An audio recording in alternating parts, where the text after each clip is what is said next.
You can hear me correctly, right? Yes. Okay, cool. Okay, so I got a few questions about two different cases.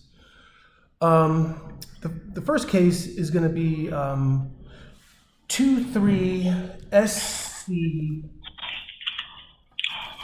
22052. Okay, so let me look that up. Okay. Daniel Hagan. Yeah. So I do show that there's a default judgment in here.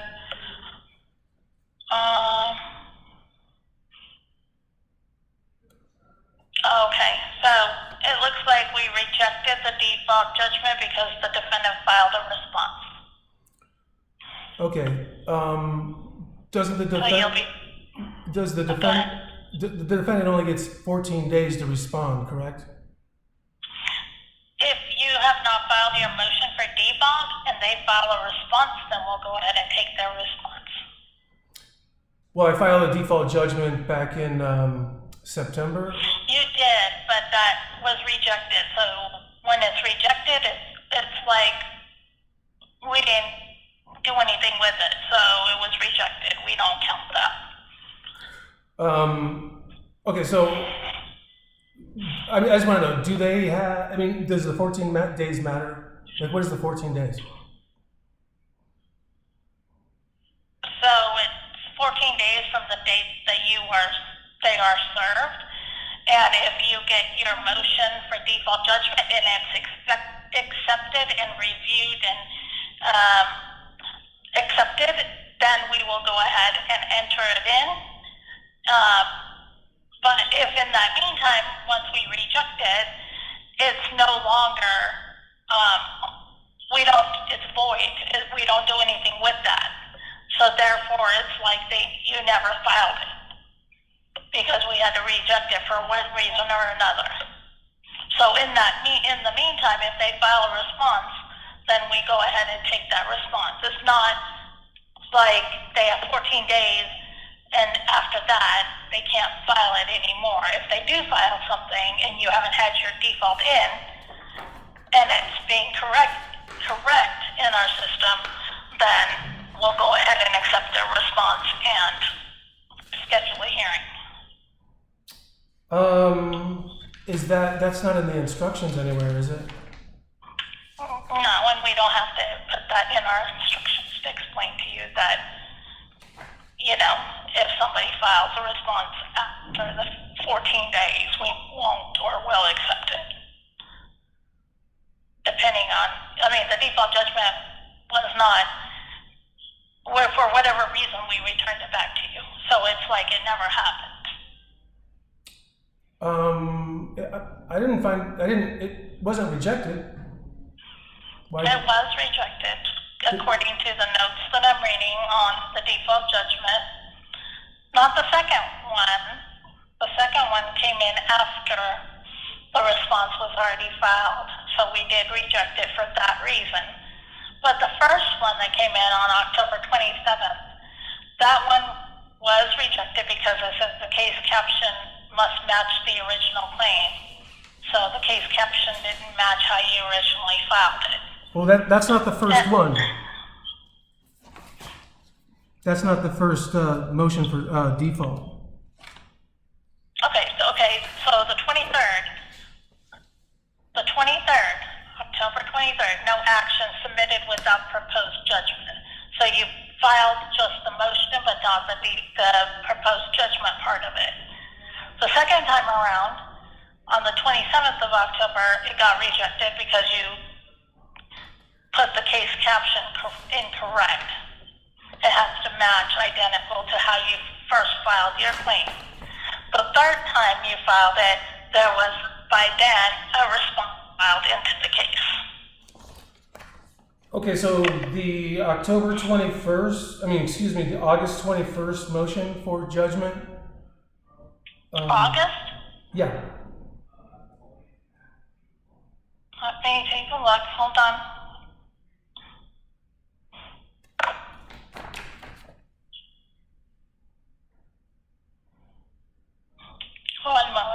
Yeah.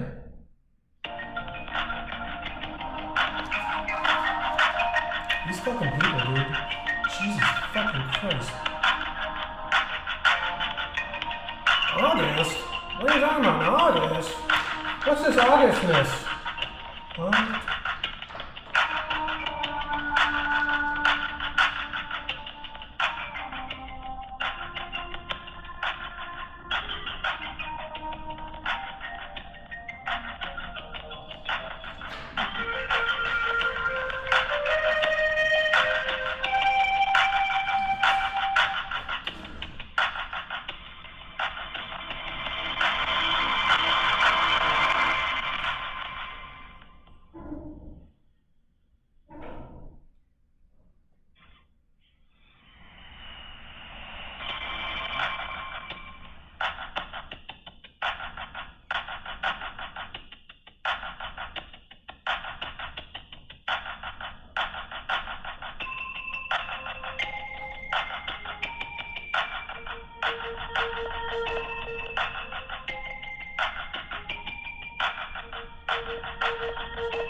August 21st, 11 a.m.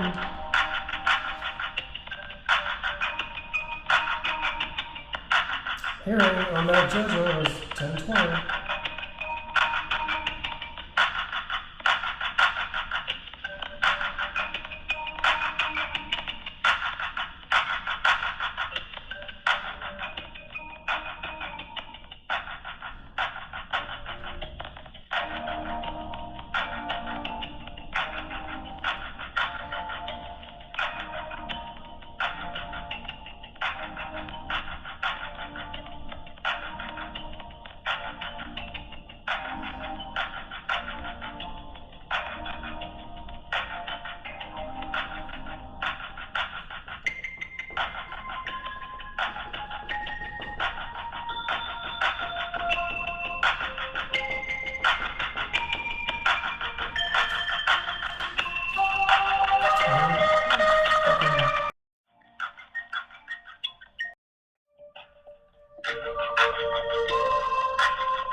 August motion hearing, or your August motion for default, had some things on there that we had to route to the judge for review because it was a counterclaim of $10,000 and there was no contract or anything.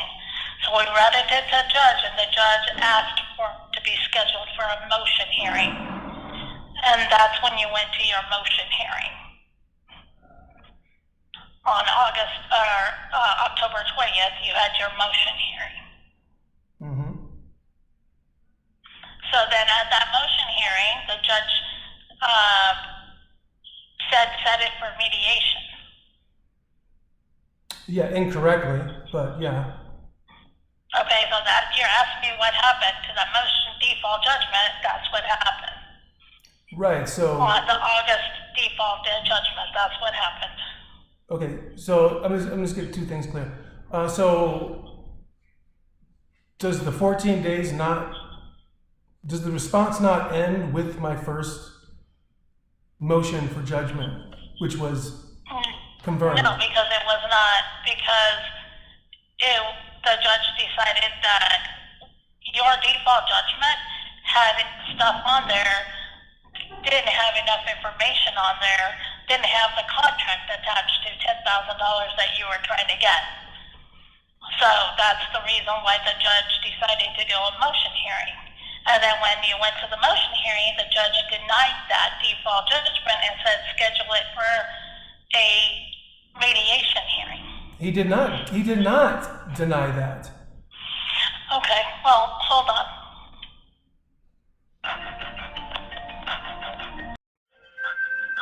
Over to my supervisor so she can take over and explain everything over to you, okay? Yeah, I appreciate it. Thank you.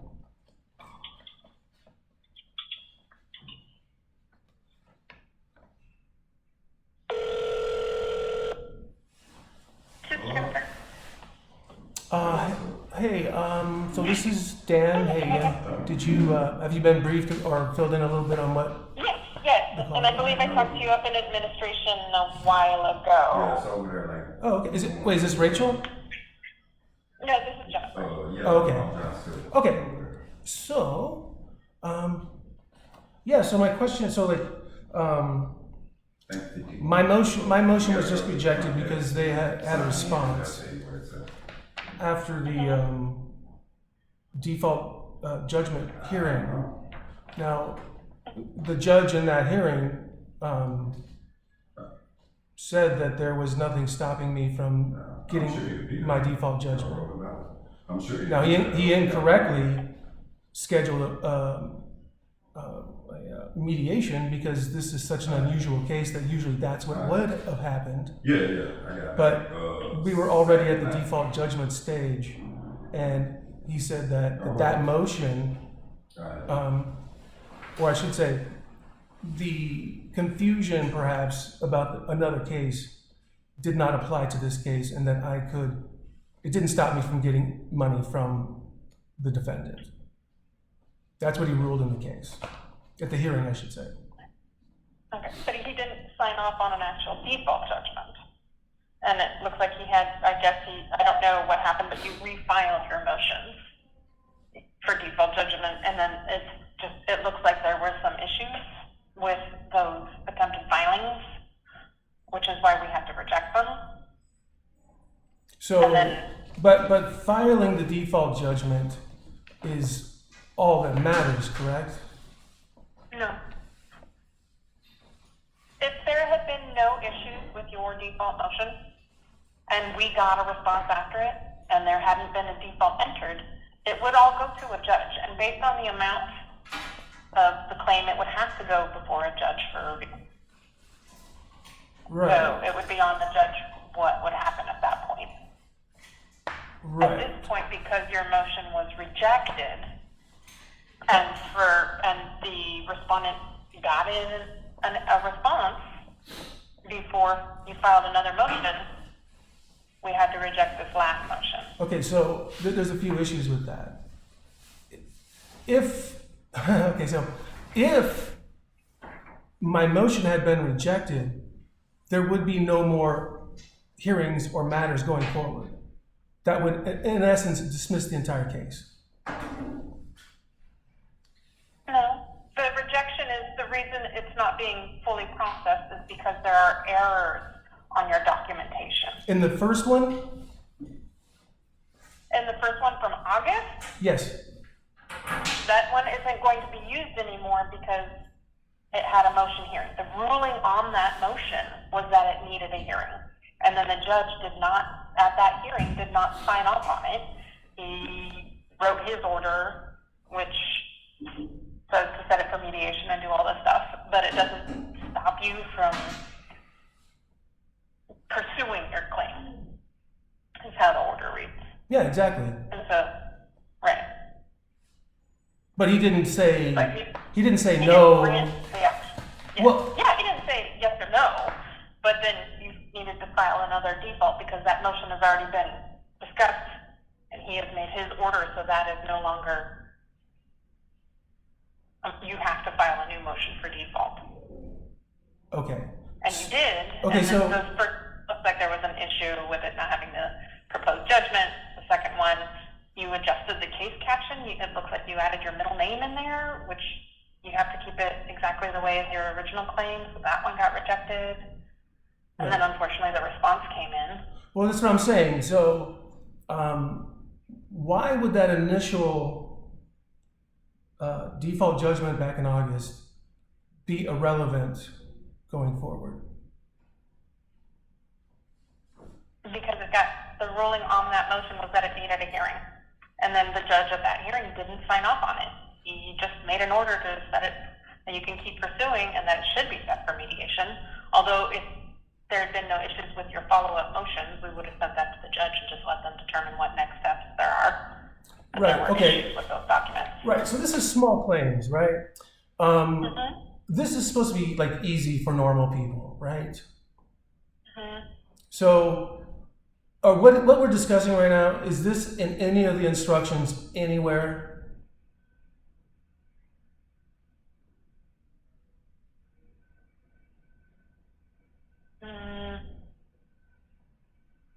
In the plaintiff's instructions? No, I don't believe so. Okay. Because the hope is that it doesn't get this complicated. Exactly.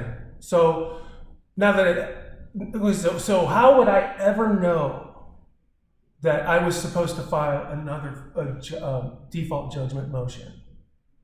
But you did. I only did that because if you read the File it every notes, time. did you read the note that goes with that?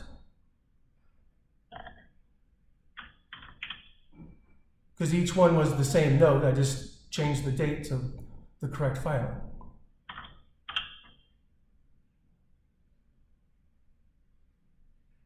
I don't see any notes. What do you mean notes? Well, there was a second page there was a handwritten note. Oh, okay.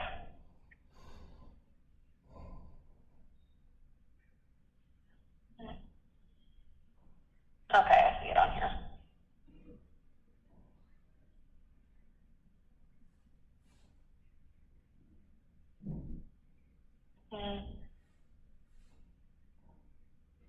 So I think the unfortunate thing on this is the fact that we have to send it back to you. It's a note. We have to send you something indicating that there was an issue. Yeah, I don't think I got that first one, actually. I know it in the mail, at least. But, so, anyway, so you guys have allowed, okay, first of all, it was sent by their attorneys, right? If you don't know. Yep. Okay, well, they're not supposed to have anything to do with this case. There's supposed to be no attorneys, and the judge specifically said that at the end of the hearing because the other attorney asked that very question.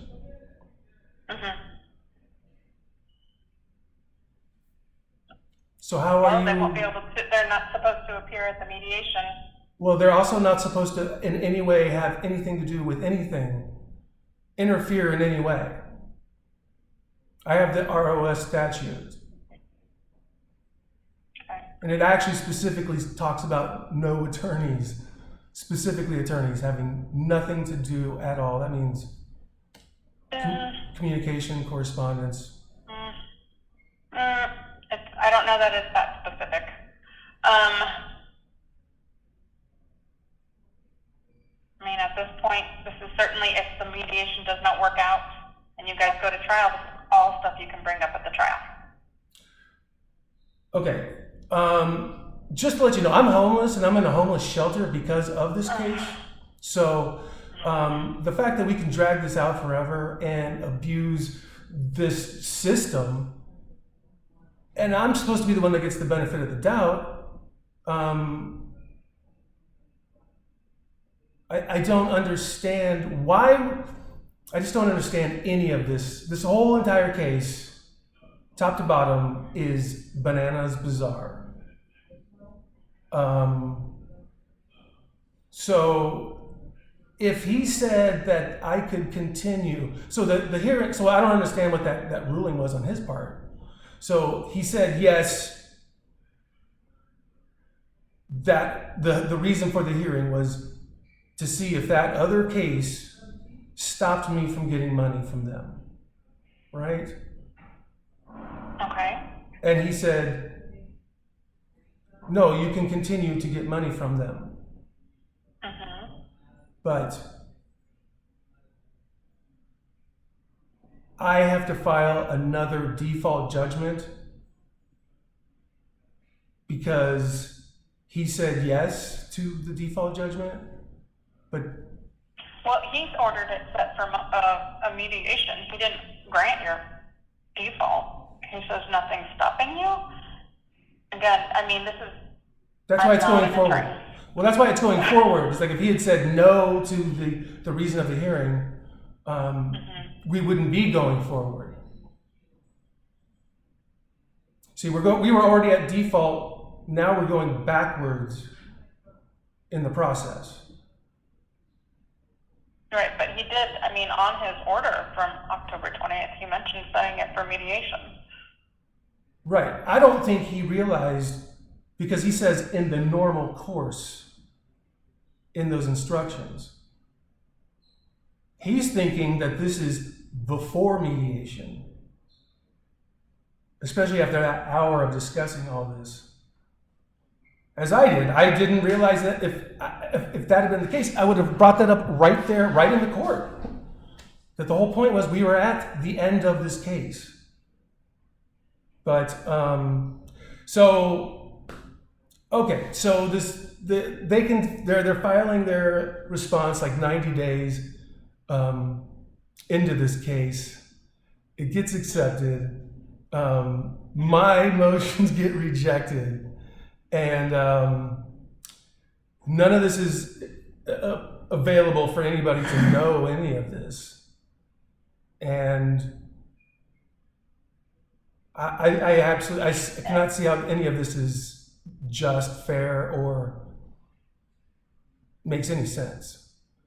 Like, you're giving these people with attorneys loopholes when this is small claims. This isn't even a civil case. Well, I'll ask you this also.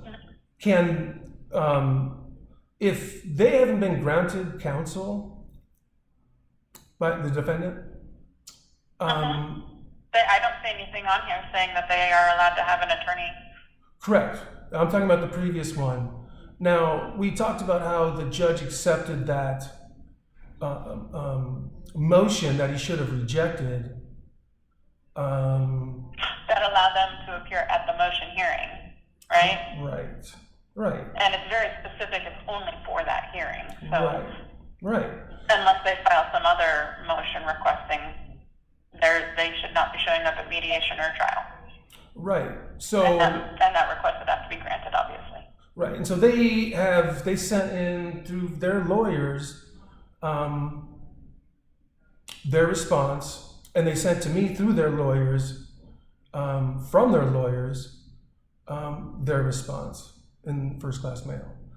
Now I'm not even supposed to know that they're not supposed to have anything to do with any of this. It's just, I don't understand how they can have a law firm in small claims do all this work for them, and they haven't made a single, well, they just did, I guess, 90 days later, write one thing that they denied this claim.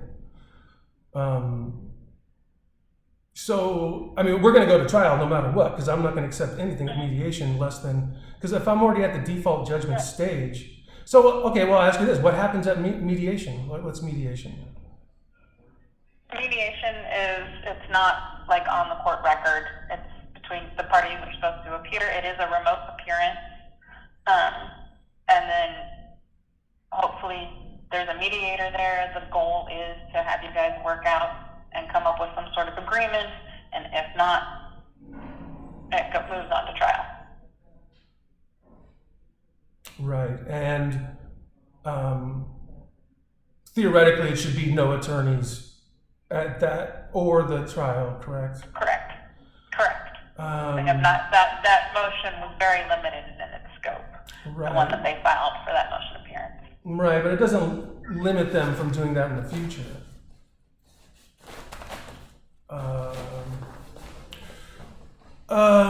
Okay. As of now, they should not be showing up at the mediation or trial. There's nothing here granting an attorney allowance to do that. Oh, I know, no, not yet. But they can still file a motion and have a judge say it's okay. They can try, yeah. Yeah, even though I don't have the attorney, but they get to. And so basically on a technicality, they get to continue this case So if they hadn't, if I had filed my default judgment like I didn't know I was supposed to, would their response matter? If your default judgment had been granted? No. If it had not been signed off on, and we still have to accept the response, and then we just let the judge know a response was filed, what do you want to do? Continue with the default or what? Right, no, I mean, so like if I had filed before they had their response, what would have happened? It would have all gone to a judge. For default judgment? No, but the default judgment with a note letting them know a response was filed after the motion for judgment. So they would still And then the judge would be, potentially, it's up to the judge. But The they judge would, could determine that their response wasn't timely and grant your motion or do whatever they want. or do whatever they want. So Yeah. he would get to know that they filed a response and disregard these instructions that everyone else has to follow. So in the initial, the August 21st one, now, what was the reason? Again, there was the last lady was talking about something about a contract wasn't attached or something. There's some notes about a contract or something. Oh, well, you're going for the max amount, and it has to go before a judge if there's no contract attached. So it went to a judge, and that's the judge that set it for that hearing motion. Well, don't they all go to a judge? Every default judgment? Some of them can be done administratively, usually the smaller amount. Or if there was some sort of written contract with this. But typically with a large amount like this, it has to go. 10,000 is definitely a judge. Look at it. Okay.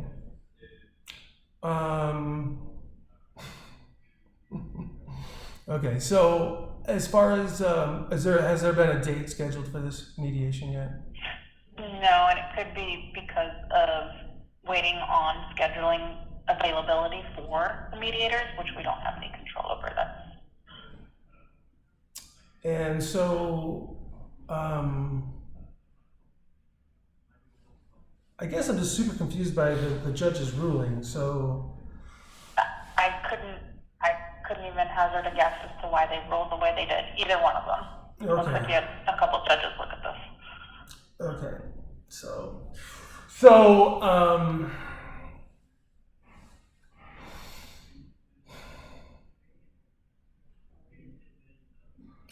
I don't understand that conflict. If he, okay, I would just say this. Would he not have said, I rejected the default judgment motion? Like, I reject the motion?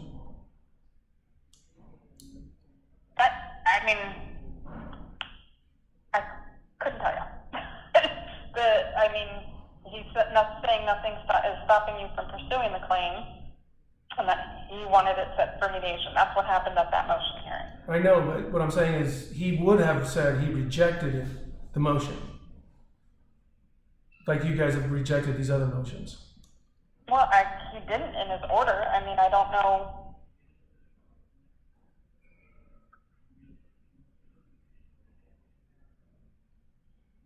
That it was a requirement if he's insisting that it be set for mediation. So it's not required for him to say it's rejected? No. And so then if he rules that the reason for the hearing means that my case can go forward, and he hasn't rejected it, can he not go back and say, this doesn't need to go to mediation? I've already ruled that this can move forward, which means through the default judgment. Can he not say, Are you asking if you can file a motion? Are you asking if you can file a motion for reconsideration or something like that Well, I'm just theoretically, would he have the power to be like, they don't need mediation in this case. I might have misunderstood where we were at, and and say he signs off on the default judgment and says we don't need the mediation hearing. Is that something that he would have the power to do? I would think so, but again, that's legal, and I couldn't tell you for sure how the judges would interpret the law Gotcha. for Okay. small claims. Okay. You know, I have no idea, honestly. I understand. You guys, yeah. Okay, so that's okay. So yeah, okay. Yeah, I'm sorry. This is difficult. I remember when we talked upstairs. Yeah. This is, Well, that's odd. it's what it is. And so I have this other case, and it's for some reason I just got the case summary earlier today, and it didn't have the certificate of in the timeline. On a different case?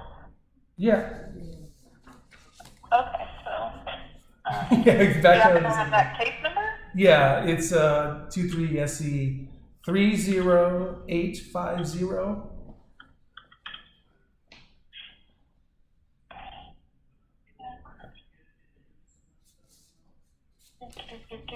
And you filed a certificate of service? Yeah. Was that at the counter? Yeah. Okay, let me look.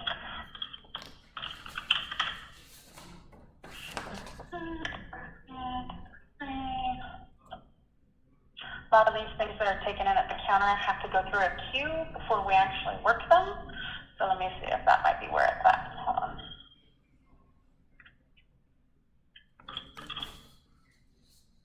This takes a minute for me to take. Oh yeah, no problem.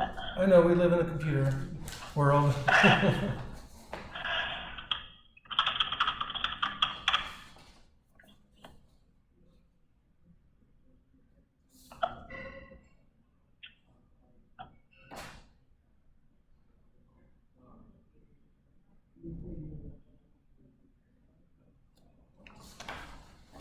Are you upstairs in the courthouse right now? Yes. Oh, okay. I just called up to you guys. Okay, that's okay. Well, I'm not in the admin. I don't work in admin. I'm down in the trenches downstairs.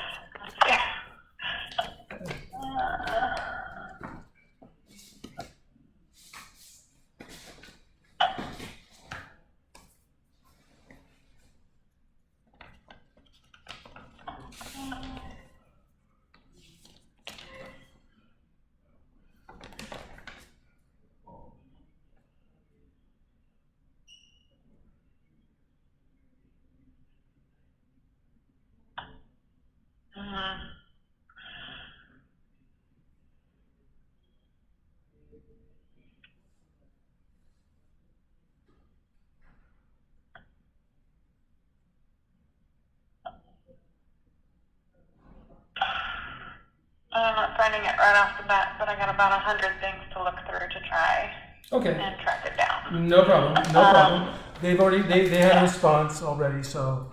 Yeah, and I do see where it was. They always let us know when they get something at the counter, so I do see that is. Yeah, and they responded, so obviously they got it. I was just making sure, having something slip through. Okay, so probably like the next week, 2 weeks, I should wait for like a mediation, and a mediation's probably like another 2 or 3 months out, I bet. Let me see if I got an idea on the calendar. I might be able to see those. Let me see.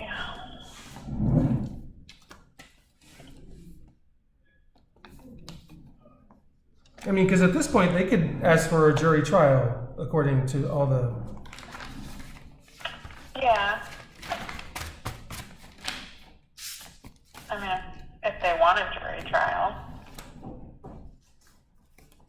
Well, they could get attorneys. Wouldn't they be allowed attorneys?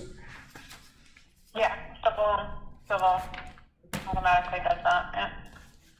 Right. Yeah, it looks like they're booked through the last week of November, and they're waiting on, it looks like I don't quote me on for the first week of December.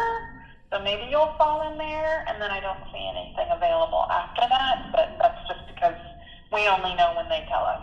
Right, and you just found out about the December stuff. Okay. Right. Okay, a little pop-up special, keep you on your toes kind of thing. Yeah, sorry. Okay, so yeah, you've explained everything, the reason why you guys did what you did. Yeah, I'm sorry. I just put away my paperwork. Their response came in to you guys on what date? November 1st? November 1st. And you guys I should say not, well, you guys had been given my correct default on the 3rd, is that right?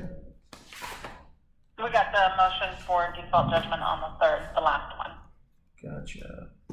All right. And let me see if I have my timeline. And but the first one I filed was it? And that one was before their response. Is that right? Right. We had one on 10/23 that you had with the attachment with the letter, but it was missing the PPJG. I'm using code. Yeah, the judgment. Yeah.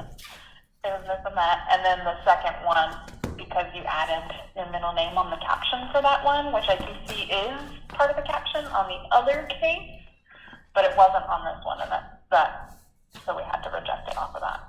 Oh wait, I didn't. Wait, I thought it was because I didn't include my middle name. No, you added your middle name. Your original claim for this case versus Quantum Residential, the ending in 22052, all you have is Daniel Hagan. Let me pull that up. I really would be shocked if that was the case. Yeah. On the other one, you do have Daniel Michael Hagan.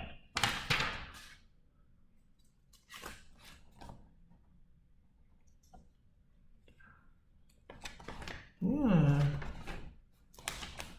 That is so weird. Why would I'm so positive I was going with the, well, let's see here. Okay, so this motion, oh, I see. Well, dang, dude, that's weird. I don't know why I would not have used my middle name at any point. But you're right. I just can't believe I did that. Sorry. Yeah, little technicality. I'm so sorry. Well, what's weird also is I'm pretty sure that last one I included my middle name too. I don't know. I have to look through all my documents. They're crazy. Okay, I've taken up enough of your time. You've explained everything for me. All right, you did everything you could. I appreciate both you and the lady before me. You guys took a lot of time. I appreciate it. Yeah, absolutely. Okay. Okay. Well, have a great day. You too, Mr. Hagan. Bye.